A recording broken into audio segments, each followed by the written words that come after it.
Hey everyone, thought I'd pop on again today, give you another update, another little glimpse into our life here at Helping Hands, Healing Hearts here in the Philippines. It's almost Christmas, it's freezing, it's really cold. You're not going to feel sorry for me when I say that, because what I mean is it's like 16 degrees today or something, and I'm sitting here shivering. 16 degrees, that's Celsius for our American friends, so it's probably not really cold for you. In Ireland we would be out with our shorts and t-shirt on today, but in the Philippines 16 is pretty nippy, and we are feeling the Christmas pinch in the air, and that's okay. We're having a good time.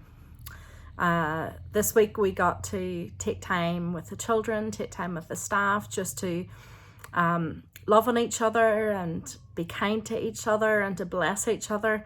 And it was just a precious time over some food, just a time to appreciate one another. And that is so important that we do that. And I reminded everybody that it's really important to be kind to the people that God has placed in your life, the people that are right in front of you. Because sometimes we're so busy looking at the big picture and we're looking at the whole world and we're thinking about everybody. But it's really important to be kind to those who are right in front of you as well. So don't forget this season, just as Jesus took care of the people close to him, his mum, his cousins, his siblings, and his closest friends, you too, remember to be kind to the people around you. We had an opportunity to be kind to someone this week. One of our little patients that I introduced you to a few weeks ago. Do you remember seeing her picture on Facebook? Her name was CJ. We'll call her CJ anyway. That's not her actual name. And she was on Facebook, and I showed you her picture, and the bottom half of her leg was full of cancer.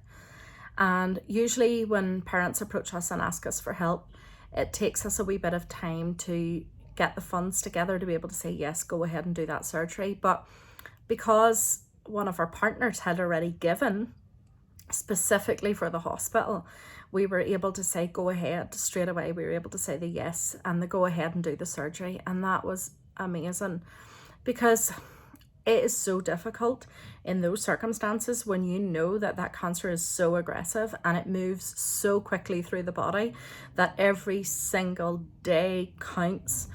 It's so difficult to say, no, I don't have the cash. So I am so grateful for those of you who do give. And again, like I said the other day, it's not usually our style to ask. But the truth is, CJ's not the only one. There are so many in that hospital waiting for help. There are so many children out there in this community who are waiting for a safe shelter tonight and a safe place to be.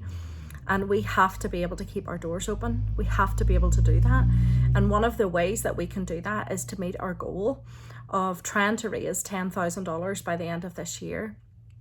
And we're not there yet. I would say we've raised maybe 45% of that, but we haven't quite made the goal. But the goal isn't for us to just be rich and have money in our pocket. That's not the goal at all. And any of you who know us will know that. But the goal is that in January, we can say yes to more children.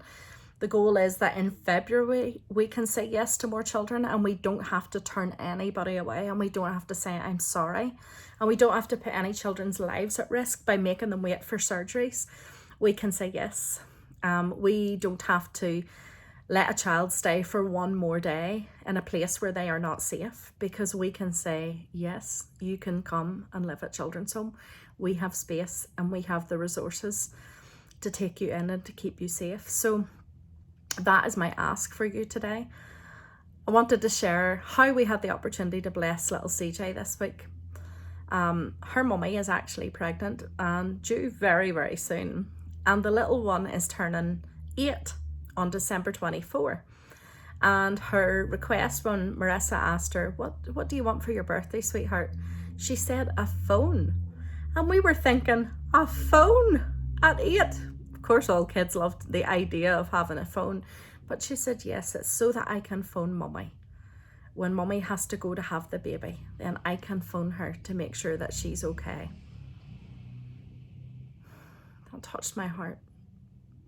Here's this child who's just had half her leg removed because of cancer, And her thought was she wanted to be able to keep in touch with her mummy, who was going to be giving birth to her brother or her sister. Isn't that precious? And do you know what? We were able to say yes. We took it out of the money that we have already raised from the fundraiser, the birthday fundraisers, the money that people have already given from those birthday fundraisers, which are such a blessing to us. And we just went ahead and bought her a little, I think it was an Oppo, was it Oppo or Realme or something, one of those cell phones. It's really, really nice. And we were able to bless her. Pray for her, because that family are going through a real storm at the minute. It truly is a storm. And it's really difficult to be in that position, because you're wanting to be there for that one child who's sick and who's really unwell. But on the other hand, you're about to give birth, and that can't exactly wait. You got to do what you got to do. So pray for that wee family this Christmas, just as you sit down to celebrate your Christmas with your family.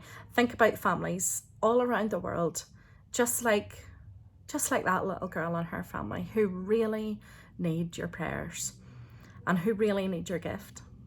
So thank you. Please, if you can still give, please give. It helps us to stay open and to do what we're doing. And we so appreciate you. May God bless you.